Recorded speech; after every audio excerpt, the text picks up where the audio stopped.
What up, YouTube fam? Today I'm going to talk to you guys about general pacing strategies from the 800 meters to the marathon.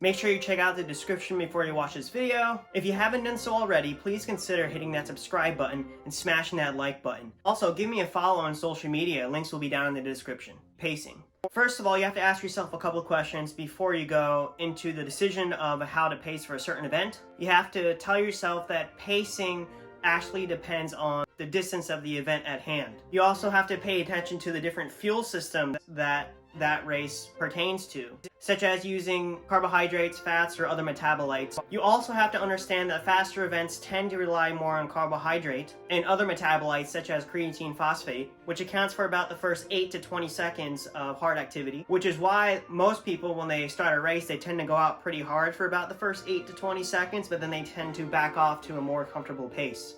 Pacing would also be determined by how aerobic or anaerobic an event is. So for example, the 800, depending what you read, is about 40% anaerobic and 60% aerobic. The mile or the 1600 meter is about 25% anaerobic and 75% aerobic. And it pretty much goes up from there. 5K is about 91%. Your 2-mile effort is known as your VO2 max effort, which is your huff and puff, which is a pace you can maintain for about 8 to 10 minutes before your body quits. Anything longer than 3,200 meters or 2 miles pulls further and further away from VO2 max effort. Anything under 3,200 meters gets gradually faster than VO2 max effort. Chances are when you hit huff and puff, breathing hard, you've either hit VO2 max or are running past VO2 max. You do not want to hit VO2 max for most events, at least not until the end, pretty much anything longer than 3,200 meters. If you tend to go faster than VO2 max, your body will tend to produce something called lactic acid, and I'm sure a lot of you guys have experienced that. It's that burning sensation in your muscles. The bear that jumps on your back, it tends to slow you down pretty significantly as it interferes with muscle contraction. Lactic acid is what your body produces when you go into oxygen depth, and production of lactic acid becomes exponential once you cross that point for the fitness that you're in. So therefore, the more you're over your lactate threshold sooner in a race, the more of a negative impact it will have on you later in the race. Meaning that it will slow you down. Now, for a majority of events, even splits are the way to go. The shorter the event, such as 800 meter and under, the less that even splits matter. And the longer the event, 800 meter and up, the more that even splits matter. If you look at world-class 800 meter runners, it may look like they're running faster their second quarter, but in reality, they're running about half a second slower per 200 meter after their first 200 meter. One theory behind why your body tends to slow down goes back to about the 1950s, the time Roger Bannister first breaking 4 minutes in the mile. It's called the central governor theory. It is a theory that your brain will not allow your body to achieve a certain point that would cause harm to itself, meaning that if you're running really hard and you're producing a lot of lactic acid, or you're going through a lot of forceful muscle contractions and you're tearing muscle and whatnot, your brain will not let you hurt yourself, therefore you slow down. When you slow down to a pace that your brain tells you that is okay to function at, until you recover from that point. So if you have an exponential production in lactic acid, you will slow down, but you may notice that after a couple minutes, you may be able to pick it up again. The more aerobic an event is, the higher the probability that you can actually negative split, but for the majority of the time, you would want even splits. Now, depending on the event and the timing of execution of pacing, whether you want to go faster towards the end of an event, usually once you hit that exponential increase in lactic acid, and if you want to maintain the same pace, your body can hold it for about a minute, which is why it's smarter to kick with about 400 meters to go, or depending on the fitness you're in, about a minute to go, because you know you'll survive by the time you get to the finish.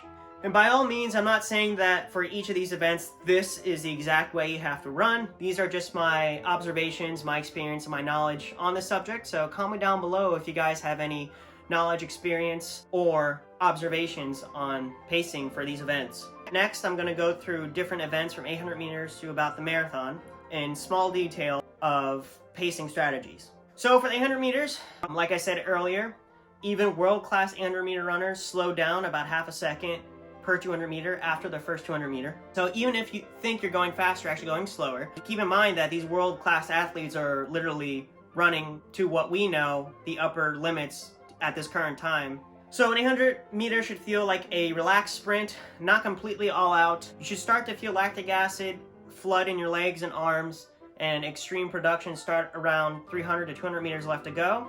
And all you can do at that point is try to maintain form. Next we have your 1600 meters. You want to run your splits as even as possible, with lap 3 feeling the worst, but should be the lap that you start to really gut it out. You want to send it home around lap 4, meaning pick it up. Remember what I said earlier about lasting about a minute, lactic acid production. And you could start your kick about the last 300 to 200 meters. It should feel faster than your 3200 meter, obviously, and your breathing should be labored, really labored, like huff and puff. So for the 2 mile at 3200 meters or the 3K, you want to run your splits as even as possible per quarter. You want to send it home the last quarter. The bear on your back or lactic acid production should start around 300 to 200 meters left to go. It should be true VO2 max effort, huff and puff, labored breathing, can't talk at all, and it should feel what a lot of coaches call hard, a hard effort. Now for the 5K or 5000 meter or the 3 mile, you want as even splits as possible. This distance and up is the distance that you can start to have the ability to have a substantial negative split, because it's becoming more aerobic. I would run mile 1 pretty conservative within about 4 seconds of your goal pace. And you would want to try to hit true huff and puff or VO2 max with about 5 to 6 laps left to go, because it does take some time if you're executing the race properly to be able to hit VO2 max. And now we know that VO2 max, your body can last for about 8 to 10 minutes. I know that I can increase my pace up to a VO2 max effort the last 5 or 6 laps before my body says kaputs, even if I feel like crap. And then the last quarter, you just send it home. Next is the 10,000 meter, my bread and butter. The 10,000 meters is about 94% aerobic. You want to run this as even as possible, and you can negative split the second 5K. It should feel slightly harder than comfortably hard. I would say the race truly starts at mile 4. At that point, you have about a little over 3,200 meters left to go. So you could probably reel it in if you did your pacing properly. With 6 to 7 laps to go, you would send home the last quarter. Now for the half marathon, you want to be as even split as possible. This should feel comfortably hard, or other known as your lactate threshold pace. That is the pace that you can run, that you produce lactic acid as fast as your body is clearing it. You should be able to talk in short sentences. Do not panic if your splits are all over the place because of conditions and in the environment. You can start making a move around mile 9 to 10, where you pick up to about 15K effort, then 10K, and then 5K, and then 3K effort. The last mile and a half at about a huff and puff.